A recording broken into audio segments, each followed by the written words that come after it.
Imagine losing $50 and feeling almost nothing. Then imagine finding $50 and feeling a rush of joy. Now ask yourself why those two feelings are never equal. You would think a loss and a gain of the same size would cancel each other out in your mind. They do not. Your brain is not built to treat money that way.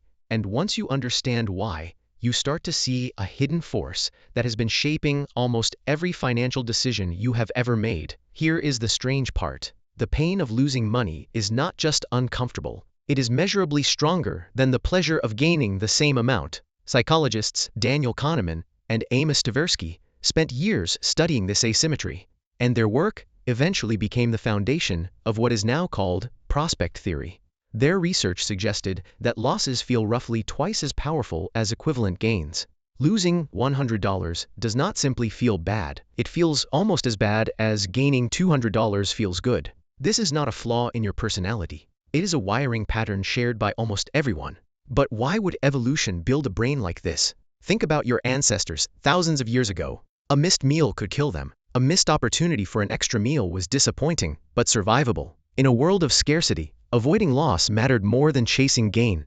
The brains that survived were the ones that treated danger and loss as urgent, and treated potential reward as optional. You inherited that wiring. The problem is that you no longer live in that world. You live in a world of paychecks, investments, credit cards, and financial decisions that require patience, not panic. Yet your brain still reacts as if every dollar lost is a threat to your survival. This single bias, known as loss aversion, quietly controls far more of your financial life than you probably realize. Consider the investor who refuses to sell a stock that has dropped in value. Logically, the past purchase price is irrelevant. What matters is whether the stock is a good investment today. But selling at a loss feels like admitting defeat. So many investors hold on, hoping the price will recover, sometimes losing even more in the process. Behavioral economists call this the disposition effect, and it has been documented repeatedly in studies of trading behavior. People sell winning investments too early, eager to lock in the good feeling of a gain, and hold losing investments too long, avoiding the sharp sting of a loss. Now think about your own spending habits. Have you ever avoided checking your bank balance after a big purchase? That avoidance is not laziness. It is your brain protecting itself from the emotional discomfort of confronting a potential loss. Have you ever kept a subscription you barely use, just because canceling felt like giving something up? That, too, is loss aversion at work, dressed up as convenience.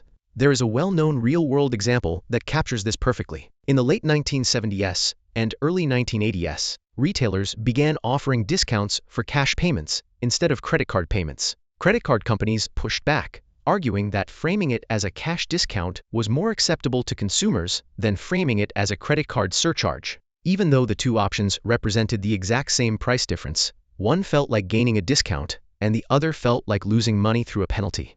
The framing changed nothing mathematically, but it changed everything psychologically. This is the same principle Kahneman and Tversky demonstrated in their laboratory experiments on framing, where people's decisions shifted dramatically depending on whether an outcome was described as a gain or a loss, even when the actual numbers were identical. This raises an uncomfortable question. If losses feel so much heavier than gains, are you making financial decisions based on what is actually best for your future, or are you making decisions based on what avoids the sharpest emotional pain right now? Neuroscience offers a clue about what is happening inside your head during these moments. Brain imaging research has shown that anticipated losses activate regions associated with fear and threat processing, including the amygdala, more strongly than equivalent anticipated gains activate reward circuitry. In other words, your brain is not calculating money rationally. It is running an ancient threat detection system every time you consider risking a dollar. This explains a pattern that confuses many people. Why do so many individuals keep their savings in low-interest accounts, watching inflation quietly erode their purchasing power instead of investing in assets with historically higher returns? The stock market has, over long periods, outperformed cash savings significantly. Yet the fear of a visible loss, even a temporary one, often outweighs the appeal of a larger but less certain future gain. The pain of watching your account balance drop, even briefly, can feel more real than the abstract idea of long-term growth. Consider also how this bias shapes major life decisions. Someone might stay in a job they dislike because leaving feels like losing stability, even when a new opportunity offers greater long-term reward. Someone might avoid negotiating a salary because the discomfort of a potential rejection feels heavier than the benefit of a potential raise. Loss aversion does not just affect investing. It affects careers, relationships with money, and the willingness to take any calculated risk at all. Here is the twist most people never consider. Loss aversion is not something you can simply switch off through willpower. Awareness alone does not erase an evolutionary instinct. What actually helps is changing the structure of your decisions so the bias works for you instead of against you. This is why some of the most effective personal finance strategies are not about being more disciplined. They are about designing systems that remove the emotional decision point entirely. Automatic transfers into a savings or investment account bypass the moment where loss aversion would normally cause hesitation. You never feel the money leaving because you never see it sitting there as something to lose. This is one reason automated saving strategies, sometimes described in behavioral economics research as commitment devices, tend to outperform strategies that rely purely on conscious self-control. There is also a lesson from long-term investors who have famously succeeded by ignoring short-term losses.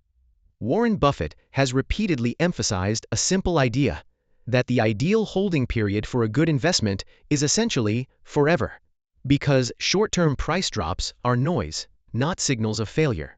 This is not a denial of loss aversion, it is a deliberate strategy built around it. By refusing to check prices constantly, an investor reduces the number of moments where the brain's fear circuitry gets triggered by a temporary dip. So what does this actually mean for you? It means the goal is not to eliminate fear of loss. That fear kept your ancestors alive, and it still serves a purpose today. The goal is to recognize when that fear is protecting you from real danger, and when it is simply an outdated alarm system reacting to modern financial decisions it was never designed to handle. A stock market dip is not a saber-toothed tiger. A canceled subscription is not starvation. A calculated risk, taken with patience and information, is not the same as reckless danger. The next time you feel that sharp, uncomfortable pull to avoid a financial decision, pause and ask a simple question. Is this fear protecting me? Or is this fear simply older than the world I live in? Because the real reason so many people struggle to build wealth is not a lack of intelligence or a lack of opportunity. It is a brain still running